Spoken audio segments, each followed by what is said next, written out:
Introducing a completely redesigned experience that you can sense.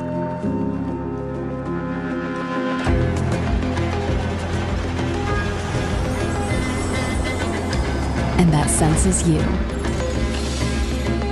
The new Dell Latitude laptops bring your work closer to you.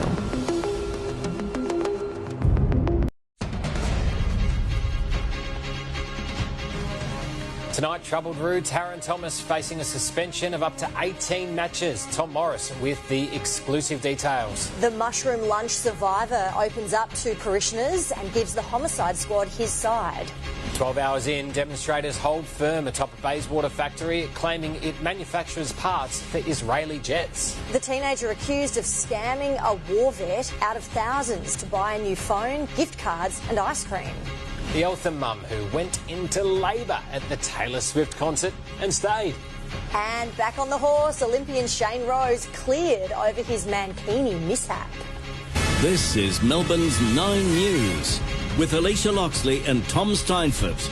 Good evening. North Melbourne's Taron Thomas is facing almost a year on the sidelines following allegations of inappropriate behaviour. Our chief football reporter Tom Morris broke the story of Thomas's lengthy suspension and joins us now. Tom, take us through the AFL's decision on this.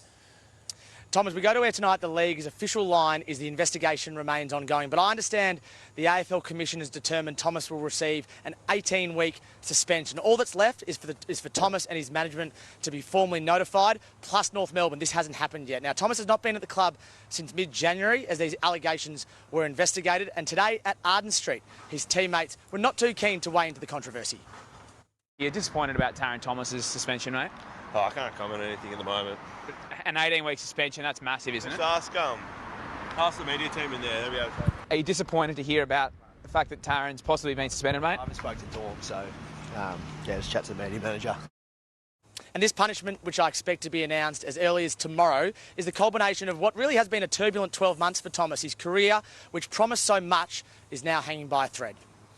When Taron Thomas was taken by the Kangaroos at pick 8 in the 2018 draft, both the club and recruit could foresee nothing but an exciting future. Officially now making him a shoe bonus, so welcome him to the footy club. Indeed, Thomas's brilliance throughout the midfield justified the optimism. Taron Thomas has got 4! But off the field, Thomas's life was unravelling. Last February, he was suspended for serious and confronting threats to a female. Suddenly, Arden Street, under new coach Alistair Clarkson, was attracting mass media attention for all the wrong reasons. Is it a good look for him to be training with you guys today? Soon after, Thomas was at the centre of more controversy when video of a dangerous driving incident emerged online, only to be deleted. In July last year, a reprieve for Thomas, a charge of threatening to distribute an intimate image, was dropped. Instead, he was ordered to donate $1,000 to charity. Are you relieved that this won't be on your criminal record? But on January 17, 9 News revealed details of more allegations of a domestic nature.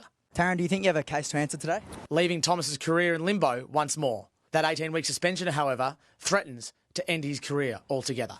Tom Morris, 9 News. The lone survivor of the mushroom lunch that claimed 3 lives has finally broken his silence, addressing his local church.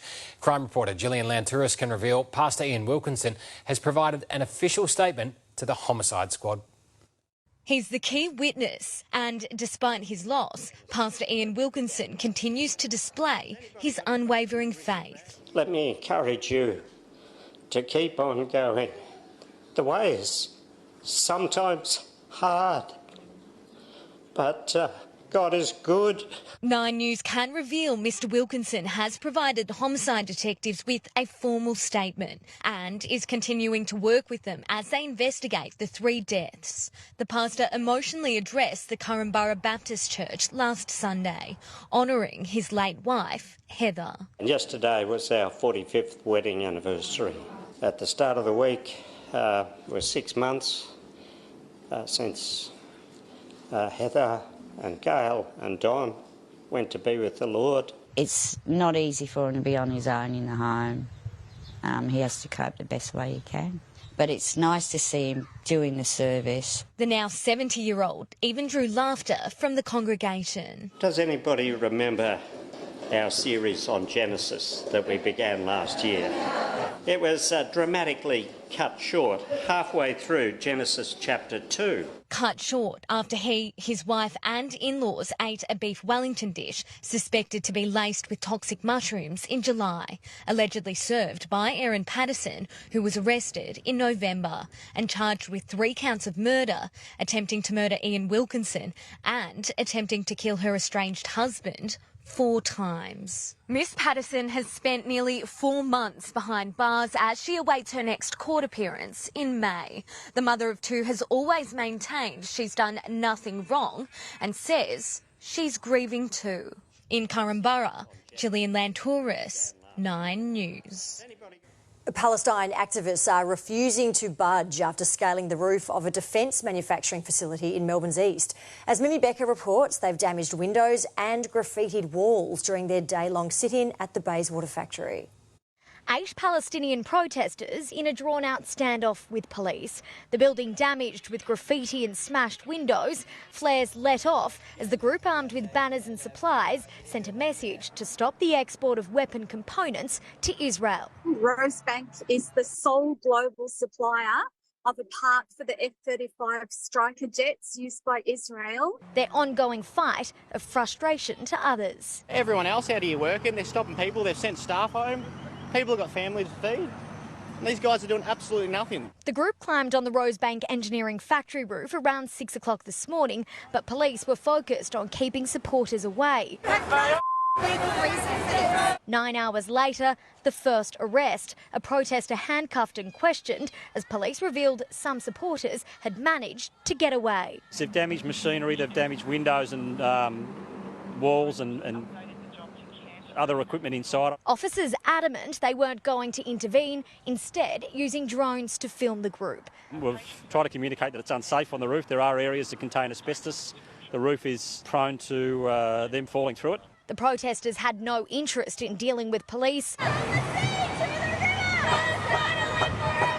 so the CFA was called in, but a cherry picker couldn't entice the intruders down. The longer we stay, the less parts that are being made for the F-35. And so far, it's 12 hours and counting. Well, let's go live now to Mimi at the Bayswater standoff because, Mimi, you've got some breaking news. Tom, it looks like things are starting to ramp up here and the protesters are in negotiations with police. Fire Rescue Victoria have put up a cherry picker and one is just beginning to be taken over. This is the first protester to come down after a long 12 hours on this roof. This is the first significant movement that we have seen with these protesters today, but police say once they get all 8 protesters down, that won't be the end of it. Then the interviews will begin and they do expect to charge these protesters in relation to the damage and trespass. But police say they have hours of CCTV and they expect to make further arrests than this today, Tom. All right, Mimi Becker there live as that unfolds. Thank you. Well, Taylor Swift has loved us and left us, jetting out of Melbourne after 3 record-breaking concerts. But as Nathan Curry discovered, one young mum will have lifelong memories after giving birth straight after attending the show. Anyone who was lucky enough to be at one of Taylor Swift's shows will have a tale to tell.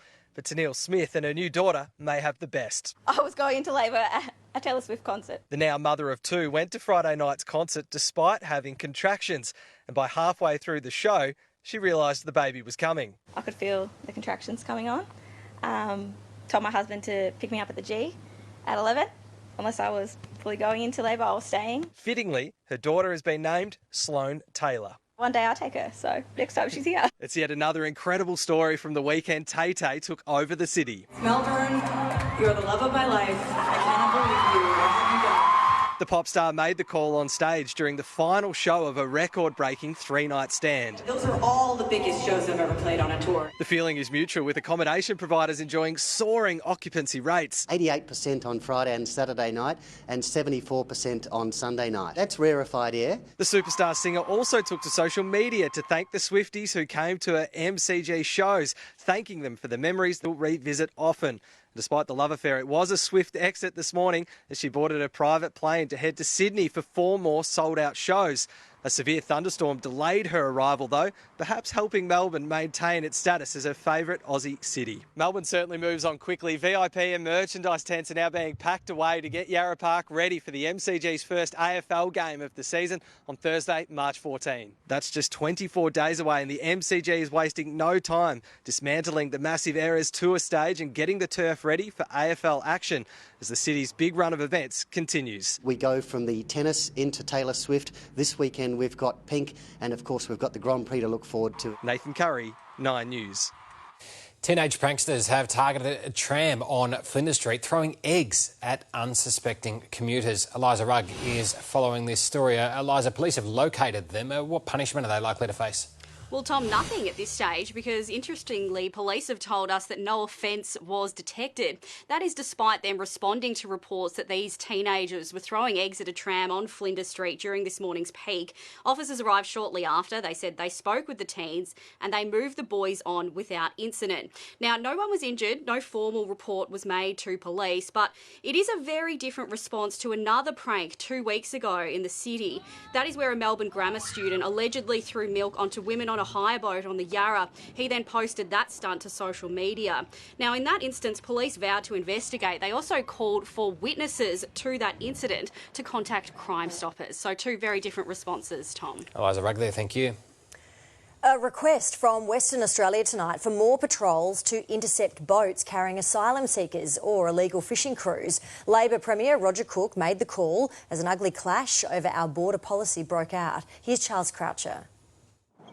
In our largest state with its huge coastline, tonight a plea from Perth. We need to have a greater presence on those coastlines. It's a vast coastline. Western Australia's Premier addressing Cabinet today as more than 35 asylum seekers spent their first full day on Nauru. The reason the boat got there is because the government has suspended or cancelled surveillance flights. That's the problem. Peter Dutton will continue to be a cheer squad for things that actually undermine our borders. Surveillance flying time is below current targets, despite concerns people smugglers are adapting their methods for faster drop-and-run style voyages. I tell you the other thing they do is that they market comments from someone like Peter Dutton, who's a former minister, who knows exactly what the impact of these comments are. Well, I just think if we stick our heads in the sand and pretend that nothing's happening here and just take the Prime Minister at his word, we'll end up with an armada of boats. Under the previous government, boats also made it to Australia. We didn't make a big deal about it because we know that you are helping the people smugglers when you do that. Today, an unrelated freed detainee faced court over breach reporting conditions. The argument over asylum isn't new and it isn't edifying, but it is still politically potent. Are these people on temporary protection visas? No, they're on Nauru. People who arrive by boat get sent offshore. I can tell you now, you start getting those boat arrivals here, I'd say his government's all but over. Charles Croucher, 9 News. A stonemasonry business is the first in Victoria convicted of workplace manslaughter following the death of a young subcontractor. His family was overwhelmed with emotion when a judge ordered it to pay them compensation on top of a hefty fine. Court reporter Amber Johnston. The Sorales family leaving court $120,000 richer, but at what cost? The accident's had a very, very devastating effect on our client's family. It's been very profound. I mean, they're never going to be the same again. LH Holding Management, the company responsible for the death of their boy Michael, convicted and fined $1.3 million. Anything you'd like to say at all? Its director, Laith Hanna, silent as he left court after admitting his actions that day were negligent. Pictured here operating a forklift at his Somerton warehouse, moments before it tipped over, crushing the young subcontractor. Employers need to stop and think. The court heard that's what Hannah failed to do, ignoring usual forklift practices by holding the load too high and too close to the 25-year-old. Justice Croucher making it very clear had those steps been taken, Michael wouldn't have been killed. The family hopes today's sentence will pave the way for change, with their son's death the first in Victoria to be dealt with under the state's new workplace manslaughter laws. WorkSafe said this prosecution is a clear reminder to duty holders of the serious personal and financial consequences they face. The $1.3 million fine seems pretty high, and I think that hopefully deters. Hannah has also been placed on a community corrections order where he'll need to complete 200 hours of volunteer work and a forklift safety course. The judge telling Michael's family no sentence will ever reflect the worth of their son's life. Amber Johnston, 9 News. Olympic equestrian Shane Rose is jumping for joy after he was cleared of any wrongdoing for wearing a mankini in competition.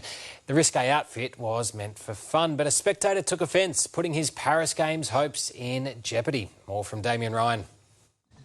You may not recognise Olympic show jumper Shane Rose with his clothes on, because he's the man in the mankini who's left one fan in the equestrian world choking on their pimps. I didn't hear anyone say anything negative, but unfortunately somebody took offence. Others had a laugh. That's Australian. Made famous by Borat. No, it is not a joke. Rose trotted out the skimpy costume. How long to get ready? He's got nothing on. I can never unsee this. For a show-jumping fancy dress competition at the weekend in New South Wales. A lot of my friends are there and they're all laughing. Oh, my God. But Equestrian Australia wasn't able to see the funny side, forced to act on the single complaint, standing down Rose from competition pending an inquiry. If I've overstepped the mark, I'm sorry for that. I didn't mean to offend anyone. Shane Rose taking his third Australian Olympic team medal. And late this afternoon, his pursuit for a fourth Olympic medal in Paris was back on track. After Equestrian Australia ruled the 50-year-old was in the clear, it's also reviewing minimum dress standards for future events. I think everybody wanted to see a resolution very quickly. Whether you like it or not, the sport of equestrian has an elite status. Maybe a little stuffy and for the upper class, but one rider in a mankini may well have helped break that stigma. Holy Moses, all right. Damien Ryan, 9 News. Can't have been comfortable. I've never worn one, so I couldn't take that. But 295 days until the Christmas party, so you never know. Hey. Anyway, thanks, guys. Coming up, we'll speak with the young magpies who've been thrown a footy lifeline. At Punt Road, the news isn't great for this tiger. Injury has come early. Ryan Mansell speaks exclusively to 9 News. A little bit flat, but yeah, it's a long season, so I'll just attack rehab if I have to, best I can. Also in footy tonight, Clayton Oliver, the day after his footy comeback. Also in sport, we're live from the NBL's MVP Awards night, and I'll be joined by one of Australian basketball's biggest names. Forward to it. Thanks, Nat. The Demons' hellish day against Sinner and tributes for one of the true greats of the turf. That's all coming up a little later on in sport. Looking forward to it. Thank you, Tony. Don't want to see you at the Christmas party, though, if that's the... Yeah, when 9 News returns, the Melbourne war veteran who has been left with nothing. A teenager accused of stealing thousands from Shane using a Netflix scam. The vandal caught on Tesla cam keying vehicles in shopping centre car parks. And a special honour... A man accused of a luxury car scratching spree has faced court. 34-year-old Nathan Abella was arrested in Sydney last night after this video was released. Police allege he keyed 3 Teslas, an Audi, a Mercedes and a Volkswagen parked outside shopping centres. A 71-year-old war veteran has been left with nothing after he fell victim to an elaborate Netflix scam. A teenager has since been charged, and as Neri Tai explains, Shane Arnold is fighting to get his money back. At just 19 years old, Khalid Mahmoud is accused of allegedly pulling off a sophisticated scam. What do you want to say to the victims who've lost their life savings? War veteran Shane Arnold lost $18,000. I've worked for 50-odd years to get that money.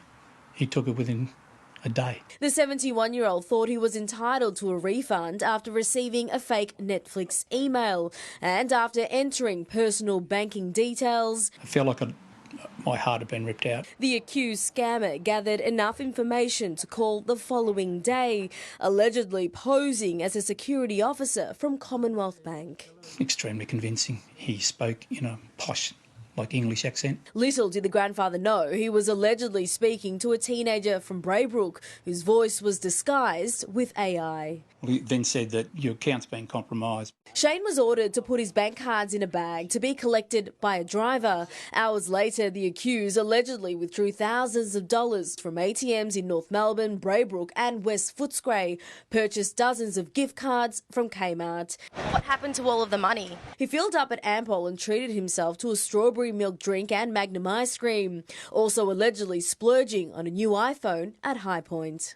We had nothing to live on for a fortnight. Well, the court case has just started. Shane has been fighting to get his money back. He claims his bank is partly to blame. He's since lodged a report with the Australian Financial Complaints Authority. Shane claims Commonwealth Bank has only offered to reimburse him $1,000. CBA said Mr Arnold's case is currently being managed by AFCA. The banks and the businesses are starting to put the onus back on the victim to say, well, you authorised the transactions. But soon it'll be more clear cut with the federal government introducing a new scams code. Where was the failure here? How did this scam get to the customer in the first place? And what, if anything, should the telco reimburse? What, if anything, should the bank reimburse? I hope all those people who've been scammed get their money back. Neri Tai, 9 News. 4 people were struck by lightning near the Sydney Opera House this afternoon. A 36-year-old couple, a woman in her 20s and a 19-year-old man were standing under a tree when they were hit and knocked unconscious. They were taken to hospital with burns and are now in a stable condition. 75,000 lightning strikes were recorded in just 3 hours, tearing a hole in the main runway at Sydney Airport, causing lengthy delays. Alexei Navalny's wife has shared a loving tribute for the first time since her husband died in an Arctic Circle prison. She posted a picture on social media of the two of them together, their heads touching, with the words, "I love you." People continue to lay flowers at a monument in Moscow, paying their respects to the Russian opposition leader.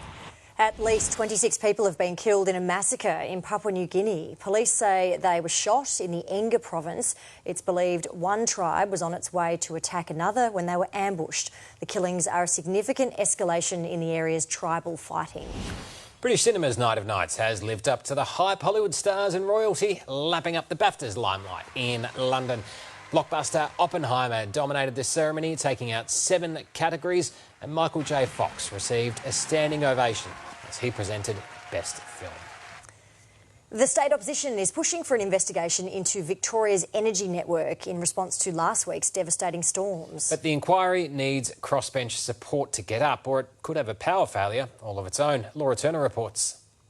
Just under 5,000 Victorian homes are still in the dark tonight, and the opposition leader says the Premier should be shining her own light on Victoria's energy network problems, but she's not. That her government would conduct a root and branch review of where we're at, why previous warnings have not been acted upon. John Pursuto is proposing an Upper House Select Committee study the lead-up and fallout from last week's storm, which destroyed 6 transmission towers and thrust more than 500,000 homes into darkness. Victorians have every right to expect secure, reliable and affordable power. But the coalition is going to need the help of the minor parties to get the inquiry through the House. Very prepared to talk to the minor parties about the precise terms of reference. Even if this inquiry does get up with crossbench support, it won't have the power to demand the Premier attend, or for that matter, any of her ministers. The state government says Energy Safe Victoria is already investigating, and this is a stunt by the same Liberal Party that sold off Victoria's power stations, transmission network and distribution network to private for-profit companies. Labor also under pressure to reveal how much money was wasted through contractors rorting timesheets as part of the Metro Tunnel build, but there's no clear figure yet. Obviously, what is alleged to have happened, and indeed in some cases been found to have happened, is completely inappropriate. Laura Turner, 9 News. Melbourne advertising guru Harold Mitchell will be farewelled at a state memorial. His family has accepted an offer from the Premier, but details of the service are yet to be finalised. Mitchell was a supporter of the arts, sport, education and health, Jacinta Allen describing him as an extraordinary man. He died earlier this month after complications from knee surgery. Livinia joins us now, and Livinia, it's been another mild sunny day. It has, Tom. Once again, early cloud cleared and the summer sunshine made up for another cooler than average day. After dipping to 17, the city peaked at 22. But while we're enjoying mild conditions, the heat in the west of the country has ramped up even further. Yesterday, Carnarvon hit 49.9. That's the 8th highest temperature ever recorded in Australia and the 2nd highest in February. Nearby Shark Bay Airport hit 49.8 and Geraldton had its hottest day since records began in 1877, 49.3. Here in Melbourne, temperatures are set to rise over the coming days, but I'm pleased to say nowhere near that level. Well, that is good news, Livinia. We'll see you a bit later on. Ahead in 9 News, Melbourne on the brink of a homelessness crisis. That is the warning as rents spiral. Up next, the suburbs recording the biggest jumps. Surprising research into the use of chatbots to replace psychologists. And we'll reveal why this cow received a blessing from Pope Francis.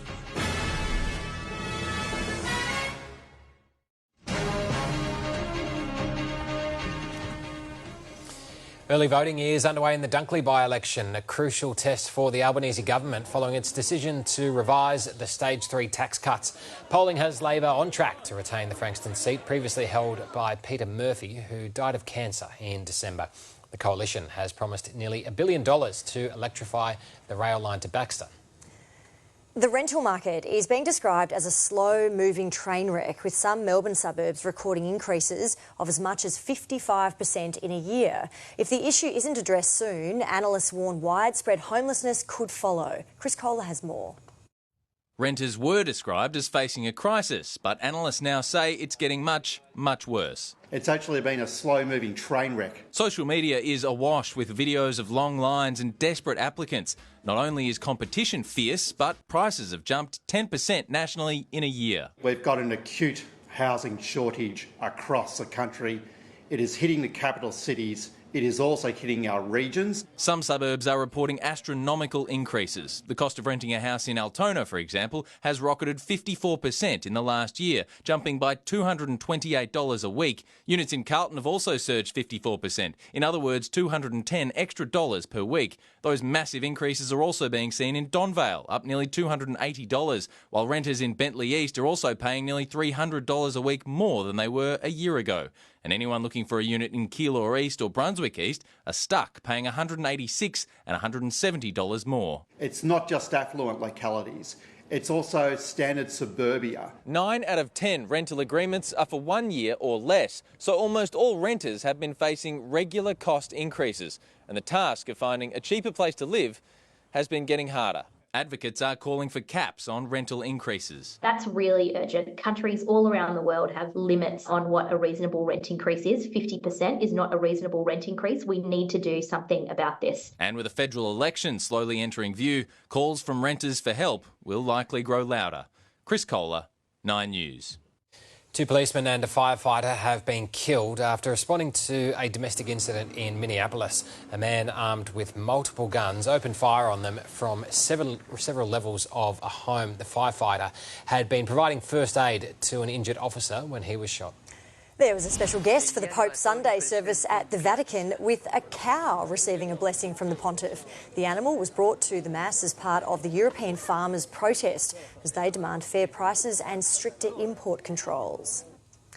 It is no longer the stuff of science fiction. Millions of people around the world are now seeking mental health therapy from an AI chatbot. Surprisingly, psychologists are largely on board with the idea, which could soon become common practice here in Australia. Jane Azzopardi explains. We're getting used to artificial intelligence in many parts of our lives. Now it's entering our mental health space.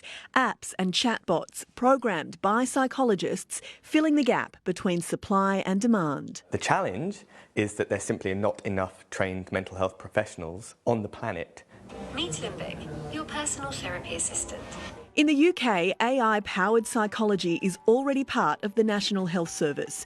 250,000 patients are using a bot called Limbic to get access to or support between appointments. From the moment that we launched the app on our website, our referral rates have gone up by 32% and our access rates have gone up by 32%, which is incredible. Limbic is the first point of contact for a patient, sending them to the right service.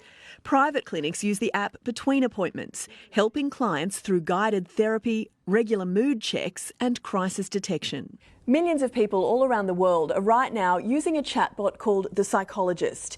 It asks questions, thinks about its response before engaging with you further and offering advice. In effect, it's like having a therapist in your pocket whenever you need it. This app was designed by a psychology student. Experts warn it's not a substitute for professional help, but can augment it. At 3 o'clock in the morning when something's on your mind, to be able to get some coaching around it from an AI bot, or to get access to information that is relevant to you based on your profile is incredibly useful. In Australia, many psychologists are optimistic about AI, but say the government needs to step in with some regulation around ethical standards before it arrives. It will come, and I think it'll be with us in the next few years. Jane Azzopardi, 9 News. Still to come, car enthusiasts all revved up. Australia's best-selling models have been crowned. Residents escape a raging inferno in Ballarat. And can you tell me how to get to Sesame Street? Because Elmo and friends are coming to a suburb near you.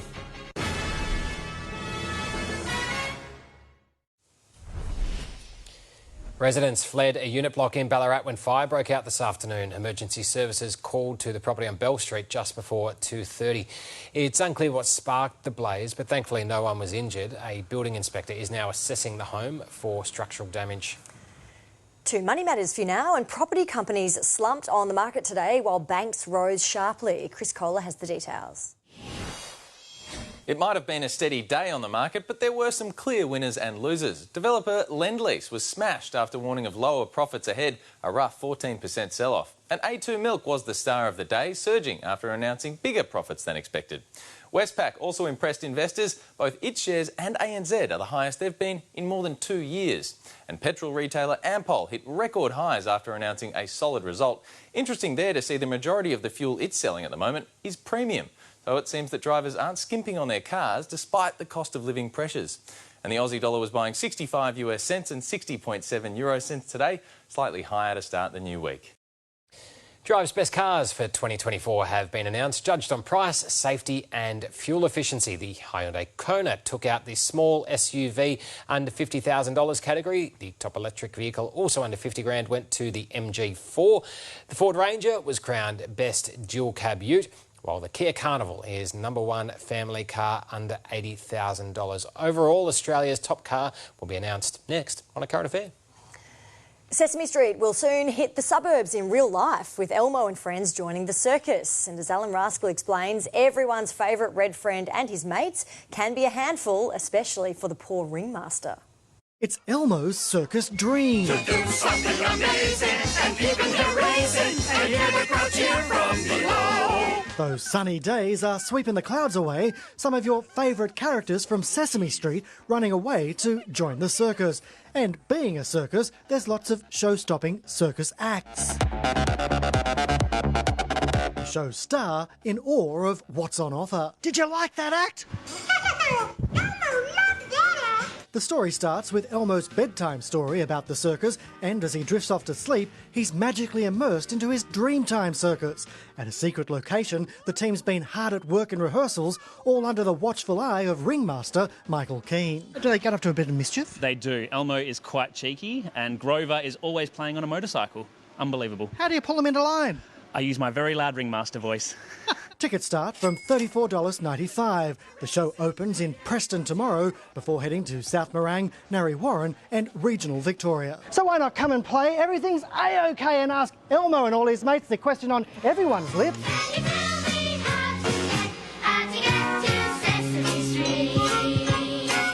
Alan Rascal, 9 News.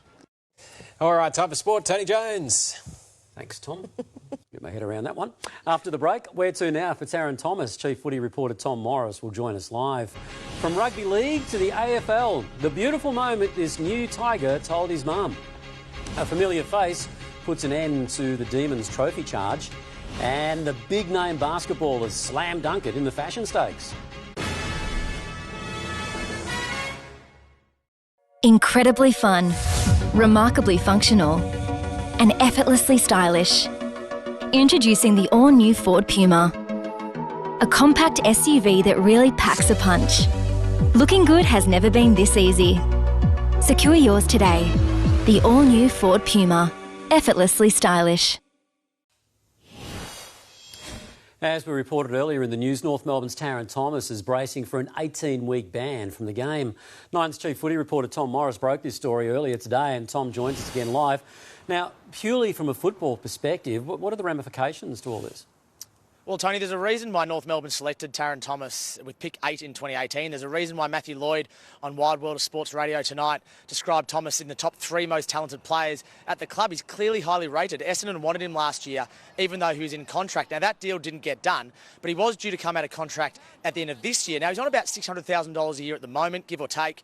In 2 years, when he was due to become a free agent, he could have been paid upwards of $100,000 a year, even $1 million a year with the CBA going up. So he was clearly highly rated, not just by North, but also by Essendon, which is what makes it so difficult purely from a football perspective. Now, North Melbourne need to weigh up whether they want to keep him on their list because he's out of contract at the end of the year, and he's clearly at his best a very good player, but there's a lot of other factors at play. Taryn Thomas himself would be highly sought after at another club if he's playing good footy and out of trouble off the field. He's in trouble off the field, so there's no certainty he can continue elsewhere.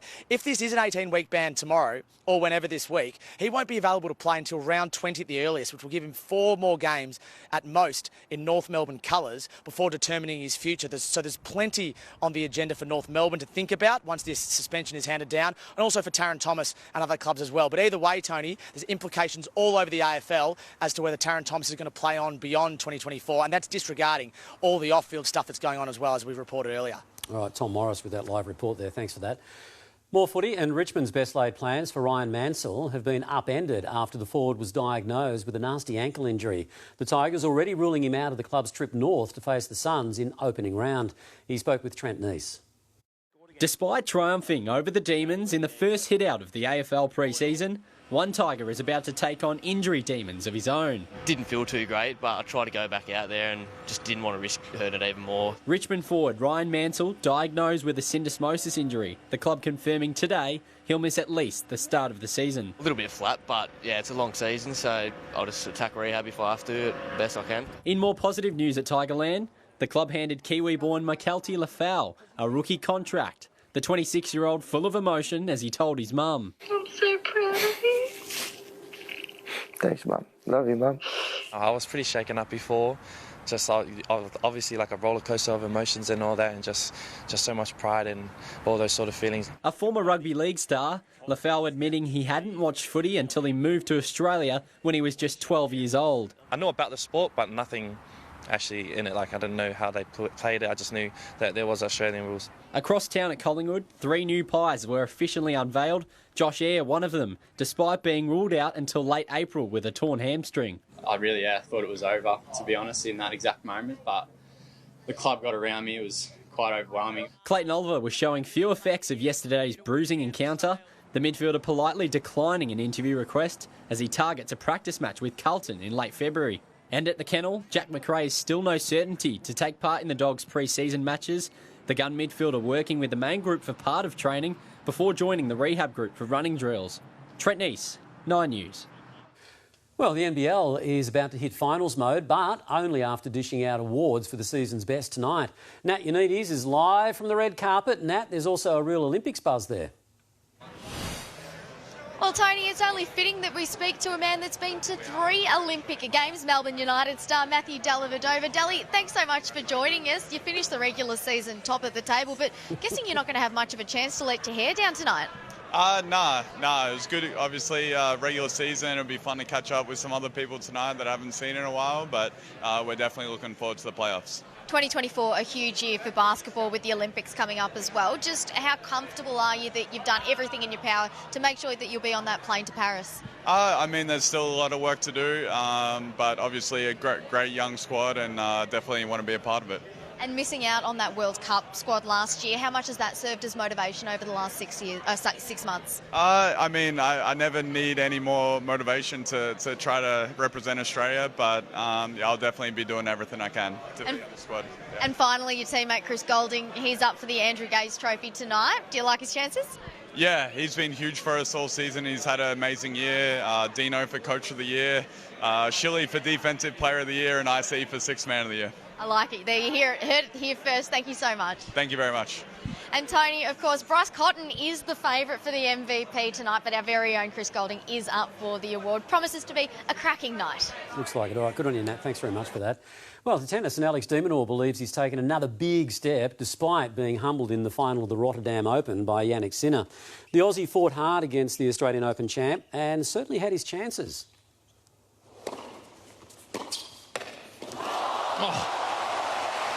It's a jaw-dropping exchange. In the end, Sinner proved to cut above, winning 7-5, 6-3, but was full of praise for his rival.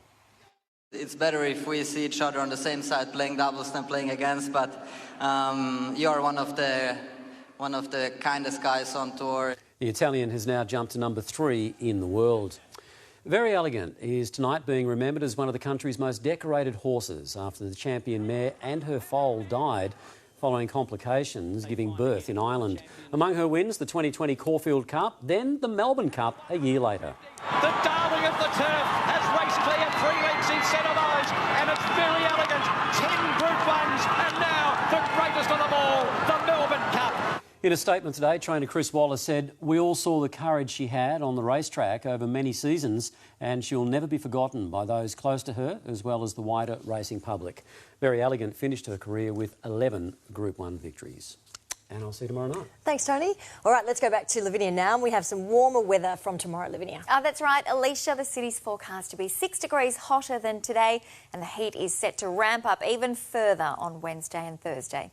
I'll have the full 7-day forecast for you next.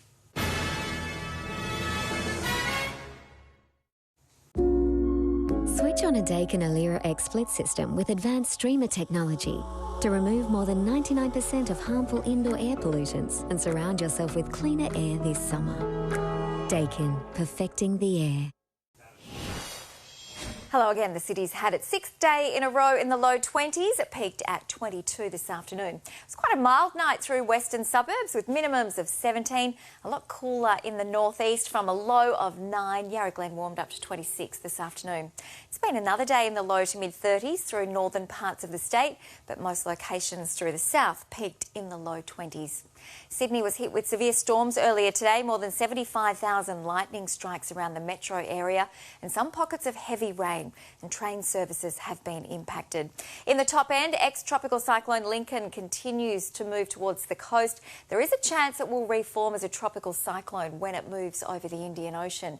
But areas south of that system have been experiencing extreme conditions. You can see the heat difference. Some locations nudged 50 degrees yesterday. The heat will increase over Victoria over the coming days, and if we look ahead to Thursday, this is the one to watch. It'll be our hottest day. There'll be strong, gusty northerlies. There's also the chance of storms, which could ignite bushfires. The Mallee, Wimmera and Northern Country districts are likely to be under an extreme fire danger rating. Perth has yet another hot day on the way tomorrow, 39 degrees after 2 days in the 40s. Hot in Adelaide as well, 33. Cloudy skies for Hobart, but a mild 25. 26 in Canberra and Sydney, and once again thunderstorms are likely. 29 in Brisbane with showers and storms. Back home, areas north of the ranges are heading for the low to mid-30s again, but it will be warmer than today through the south, mostly the mid-high 20s. Showers are expected through central and eastern districts, along with the chance of thunderstorms sparking up in the afternoon and early evening. It'll be another slightly cooler than average night across Melbourne. There'll be fog about the nearby hills during the morning, then daytime temperatures are expected to be 4 or 5 degrees higher than today. Northern suburbs should reach the 30s, 30 or 31, mostly the high 20s elsewhere. 25 degrees at Ferny Creek, and there's likely to be a few showers or even a storm through outer eastern suburbs, but only a slight chance elsewhere. Geelong could have a foggy start to the day ahead of a partly cloudy top of 27 and after a low of 16. The city is heading for a partly cloudy top of 28. Then a couple of days in the 30s, 33 on Wednesday, 35 on Thursday ahead of a cool change. We could get some moderate showers around dawn on Friday, then a top of 20, 20 again on Saturday, 21 on Sunday, 22 next Monday. We can expect our warmest day in a week tomorrow. After dipping to 16 degrees, the city's forecast to reach a top of 28. And and some even warmer days after that. Sounds great. Thank you, Livinia. And that is 9 News for this Monday. Ali is next with the current affair. We hope you have a great evening. For now, good night.